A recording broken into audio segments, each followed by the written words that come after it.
Ani, bonjour, sego, hello, bonjour. This is Carol Rose, Director of Human Resources, talking to you today about secondary screening, which is taking temperature checks. To start with, the product that we've purchased is pictured here on the left. It is an infrared thermometer. Infrared is used to measure an object's temperature based on the relationship between the temperature and measurable infrared radiation. All objects above 0 degrees emit infrared radiation energy levels based on its temperature. So when you measure someone's forehead, it emits a wavelength, which is measured to determine the forehead temperature. So you'll see there on the gadget itself, there is a screen. It will show the person's temperature once it's checked. And there's also a symbol that may appear. One of them is a battery symbol. If it comes up, you'll need to replace two AAA batteries. My recommendation is to ensure you have them in stock should those batteries become low. Before you begin, you want to make sure you're evaluating the environment, ensure it's free of air drafts, direct sunlight, any radiant heat sources, so no heat, fans or heaters, that type of thing. Make sure the sensor is clean, so you see it, you can look into it, make sure it's free of any debris. If there's any issues, generally speaking, you should get an ERR symbol. If that appears, you can just simply take a little bit of paper towel, a little bit of hand sanitizer, and put it in there and give it a little wipe. Prior to taking a temperature, we always want to make sure that the forehead is clean and hair is out of the way. So step by step, you attend work, you have, prior to coming to work, generally put on hand sanitizer. You've also put on a mask. And then obviously you're going to take your temperature first. So make sure you are acclimatized to your environment prior to taking your temperature. That means that you're not too hot, if you have any sweat on your forehead, that you're removing it. So you take your temperature. Obviously, if you're good, then you continue. So then you're going to go around to employees that are in the office, making sure that they've been able to climatize to their environments as well.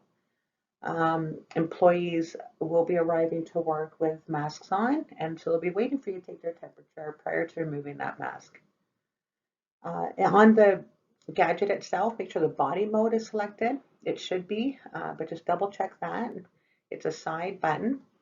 And so you're going to approach another person, or when, of course, doing it on yourself, you're going to hold the thermometer 5 centimeters from the forehead.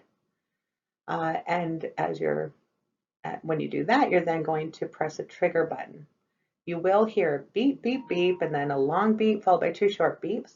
That will let you know you can release a trigger and look at the gadget to see what the temperature is reading. Read the temperature on the screen and advise the employee of the reading. Also, on another slide coming up, you will be tracking that information. But once you're done all those readings, please clean, sanitize the handle and trigger button. Those are the spots that you would have touched. Wash your hands or use hand sanitizer. We know washing hands is better, so try to do that whenever possible. Remove your mask, and then, of course, put the thermometer away. It will automatically shut down, so don't worry about turning it off. Here are some examples of the do's and don'ts. So the first picture there is perfect. It's exactly the distance you want to be away. The second example, you obviously don't want to be on an angle. Also, you'll notice that there is far greater than 5 centimeters away. And then the last picture there is the person is actually sitting in direct sunlight. So the reading will not be accurate. Our approach here is that readings of 38 degrees Celsius or higher are a concern. That means that person has a potential COVID-19 symptom. Please have the employee keep on their mask, return home, and follow the self-isolation procedures. Have copies of the procedures available should an employee ask. Those procedures are also available on the internet, so if the employee is unaware of what to do, you can also refer them there. Contact the employee supervisor at HR to advise them of the high reading. This information, of course, needs to be maintained confidential. So the tracking sheet, as I'd mentioned earlier, is an Excel document. You can print it, attach it to a clipboard, and walk around with it. Alternatively, if you are more comfortable, you can walk around with your laptop and type in the information. And we will be getting that spreadsheet out to you. If you don't already have it, you can also find it on the internet. Some precautions about the thermometer. Please keep it out of reach of children. Obviously, don't drop it, tramp it, or impose any vibration while taking the temperature. Do not immerse it in water, and actually, you're not to be using a mobile phone as well anywhere close to the thermometer. Don't touch the lens of the probe with your fingers as well. We want to keep it clean. Before measuring the forehead, ensure the thermometer is remaining indoors at all times. So you don't want to take it outside, although we as humans have to be climatized prior to the check. The actual gadget itself does as well. Um, so with the employee, you make sure they become climatized environment for at least 3 minutes prior to taking their temperature. And here's where kind of there are some precautions. So if you have an employee, for example, that walks to work, it's a hot day, you're going to want to give them more time. So check in on them and then see when they're feeling like they're, not too warm.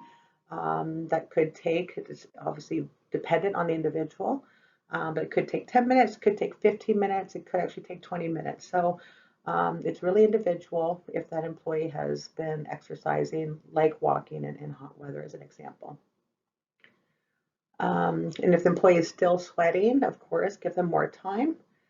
And do not measure any sites of scar tissue or tissue compromised by skin disorders. So if there is any of that on the forehead, don't move to another part of the forehead. And also don't measure any sites where an employee shows trauma, so bruising, maybe a bump. Again, aim away from those areas. And that is everything. If you have any questions at all, please don't hesitate to contact any member of the Human Resources Department. Thank you.